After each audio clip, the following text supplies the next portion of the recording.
So thank you for that introduction, and thank you to the conference organizers for giving me the opportunity to speak today. So I'll be speaking about the FDA guidance on pathological complete response and accelerated approval in early breast cancer. I have no conflicts of interest to disclose. So I'll begin with a discussion of the accelerated approval process. I'll discuss the arguments for and against the use of pathological complete response as an endpoint for accelerated approval. I'll then describe the neoadjuvant trials that would be appropriate for U.S. registration purposes and conclude by describing what I refer to as the single trial versus a multi-trial neoadjuvant drug development model. Regular approval is the pathway that has routinely been used for approval of drugs for adjuvant breast cancer and is based on an improvement in a direct measure of clinical benefit, which has traditionally been disease-free or overall survival. By contrast, accelerated approval is approval based upon a surrogate endpoint that's reasonably likely to predict clinical benefit. Importantly, this pathway requires subsequent confirmation of clinical benefit and includes provision for withdrawal of the indication or removal of the drug from the market if clinical benefit is not confirmed. So what was the background of this proposal? Despite the amazing progress that has been made for women and men with early-stage breast cancer over the last few decades, we recognize that these benefits have been received unevenly, and particularly that there is a growing recognition of disparities in outcome in the various breast cancer subsets. There's an unmet need for certain high-risk early breast cancer patient populations, particularly the triple-negative breast cancer patients who are at an 8-fold increased risk of death in the 2 years after an early breast cancer diagnosis. Even if we had a new drug entering phase 1 today that would be highly effective for this patient population, under the current drug approval models, it would take on average 10 to 15 years before this drug would be approved for treatment of early-stage patients. We recognize from all the work that you've heard already today from Dr. Geyer and Dr. DeMichel that pathological complete response might be reasonably likely to predict clinical benefit in a high-risk neoadjuvant population. And therefore, the goals of this policy were to provide early access to highly effective drugs for high-risk, potentially curable breast cancer, basically taking the most promising new drugs and moving them to the point of greatest impact in the disease, and to provide an incentive for drug development in breast cancer subtypes with an unmet medical need. So what has FDA done so far? Coincident with the ASCO annual meeting last year, we released a draft guidance to industry and an accompanying New England Journal of Medicine perspective paper on use of pathological complete response and accelerated approval. Over the summer and fall, we collected and reviewed public comments on the draft guidance from a variety of stakeholders and completed a meta-analysis whose results you've already seen, presented earlier by my colleagues, in collaboration with a variety of international investigators using primary source data from nearly 13,000 patients enrolled in neoadjuvant randomized trials. The results of this meta-analysis have been previously presented by Dr. Cortazar at the San Antonio Breast Cancer Symposium last December.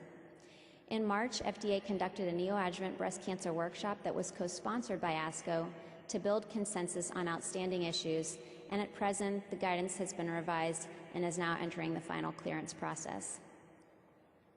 So I'll just highlight the high-level results from this meta-analysis that FDA led in collaboration with our international colleagues. Individual patients with pathological complete response clearly have superior outcomes, and this is a powerful prognostic indicator for those patients. Of the breast cancer patients, HER2 positive and triple negative patients have the highest absolute pathological complete response rates, with much lower rates in the hormone receptor positive patients, particularly those with low-grade disease. Eradication of invasive cancer from the breast as well as the regional nodes predicted the best outcome, and in this meta-analysis we found that residual ductal carcinoma in situ was in fact not prognostically important. Importantly, we saw no relationship that we could discern between magnitude of improvement in PCR rate and long-term outcome at a trial level, and this has been attributed to a variety of reasons, including the heterogeneous patient populations included, the fact that the trials were largely comparing one variety of cytotoxics to another with only a single trial included, including a targeted therapy, and therefore further validation of PCR as an endpoint will be required. So what are the concerns about the FDA proposal? And these have been generated both internally and externally. principally that there's this uncertain relationship between PCR and long-term outcome. We recognize that some patients with PCR will relapse and many with residual disease will not.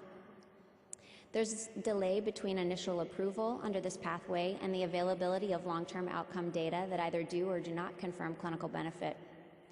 There's a risk of exposing curable patients to agents that may increase their toxicity and potentially decrease their efficacy. And we'll have limited data at the time of initial approval on rare or late toxicities. Finally, I think it's important to consider the potentially negative impacts this proposal could have on drug development. First, we'll be assessing the risks of a drug that will be studied first in early-stage breast cancer, where the tolerance of toxicity is understandably lower.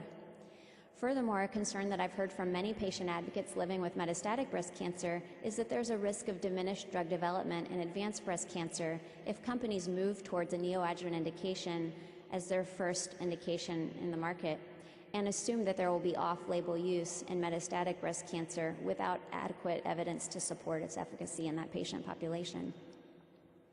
So with these concerns, how do we take this proposal forward and improve risk for patients? I think the principal way we do this is enrolling patients at high risk of recurrence and death despite the best modern systemic therapy.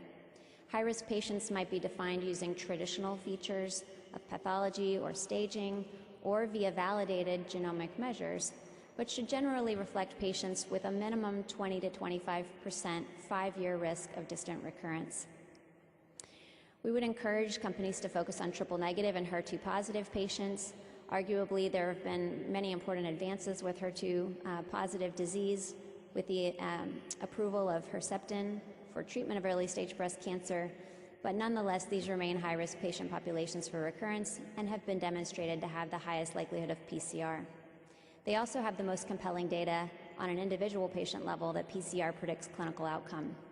It's clear that this pathway is not appropriate for low-risk hormone receptor-positive patients, whom you've already heard are less likely to attain PCR and more likely to have long-term survival due to the effect of endocrine therapies. So what should these trials look like in 2013?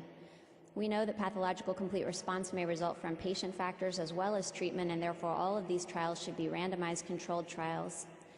Given that the genesis of this pathway came from the recognition that these patient populations have currently inadequate outcomes, all of these trials should be designed to demonstrate superiority.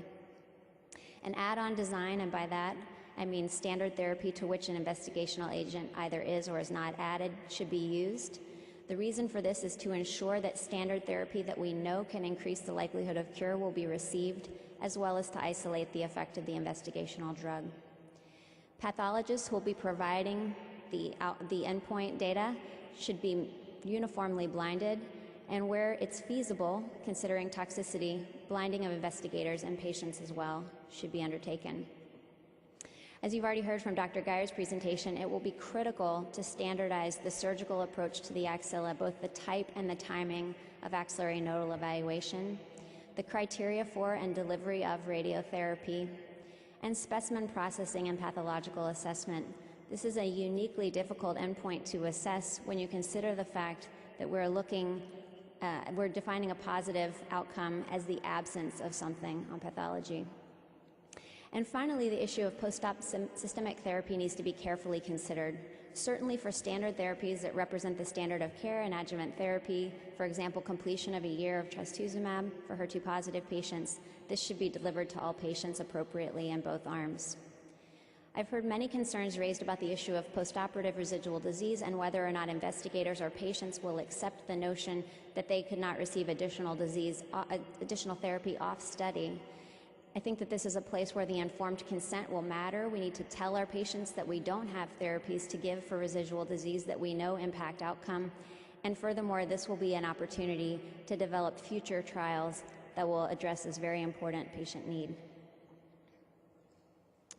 So what are the appropriate endpoints? For accelerated approval, pathological complete response, defined as absence of invasive cancer in the breast and the nodes. Residual DCIS may be permitted or not as long as it's defined consistently within a trial. For regular approval, either event-free survival or disease-free survival should be used, the difference in that terminology reflecting the fact that all patients by definition at the time of randomization in a neoadjuvant trial have disease present, whereas in an adjuvant trial, at the time of randomization, patients are presumed to be disease-free. So now I'd like to move into discussing these two development strategies that I mentioned in the opening slides. The single trial model refers to a trial that's sufficiently large to be powered to demonstrate an improvement in both pathological complete response as well as event-free or overall survival. And in this model, pathological complete response would be assessed to support accelerated approval, and then the same patients in that trial would be followed for the long-term outcome of event-free or overall survival that could support regular approval. In a multiple trial model, two or more trials could be used, the first being potentially a smaller trial with pathological complete response supporting the accelerated approval, and a second trial ideally running concurrently with the first trial in either the neoadjuvant or adjuvant setting, adequately powered for long-term outcomes would support conversion to regular approval. So if a single neoadjuvant trial is to support accelerated approval, what are the requisites for this to be the case? It needs to be powered to detect a clinically and statistically meaningful improvement in these long-term clinical benefit outcomes.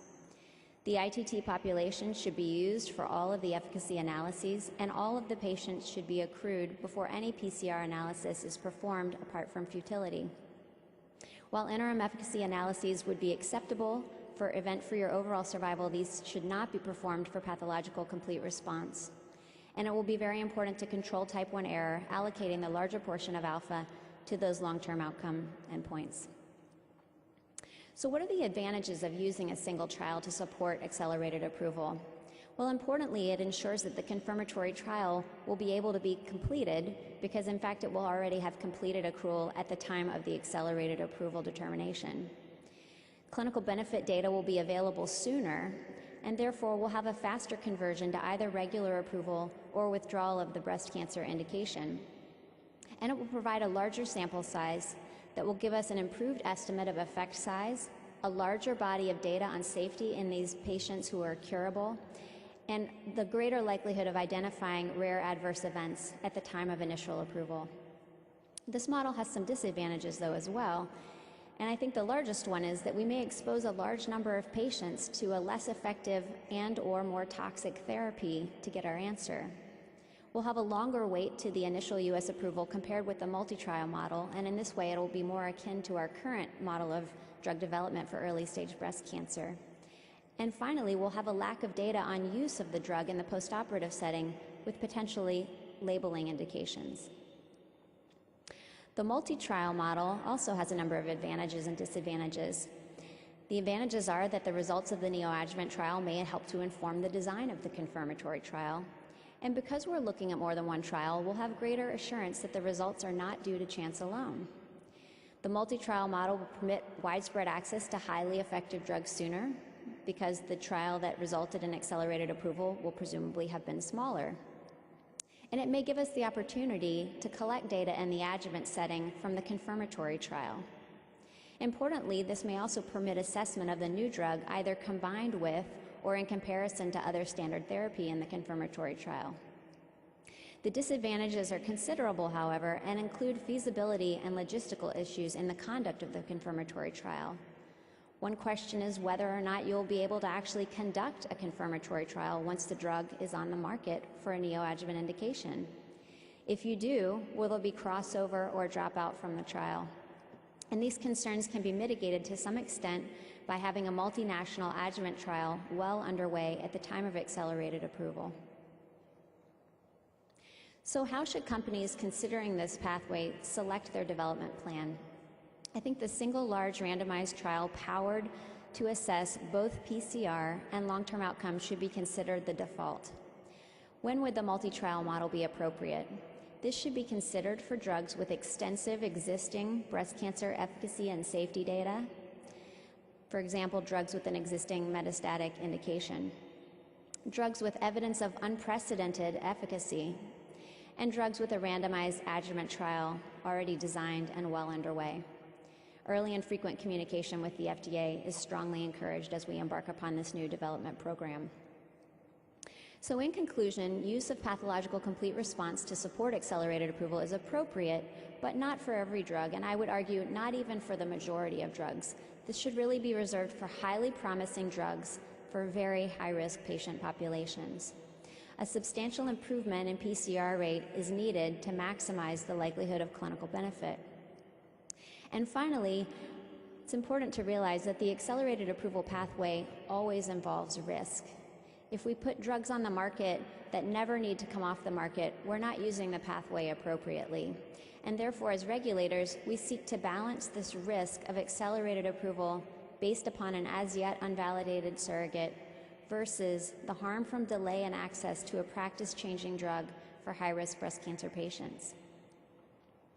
Obviously, this is work that builds upon efforts of thousands of people, not the least of which are the patients who've been enrolled in many neoadjuvant trials over a long period of time and the investigators who've conducted those trials. I'd also like to acknowledge FDA colleagues, Dr. Lijun Zhang and Patricia Cortazar for their efforts on the meta-analysis, which were considerable, as well as Dr. Raji Sridhar, Bob Justice, and Rick Pazder for all of their help with developing the guidance.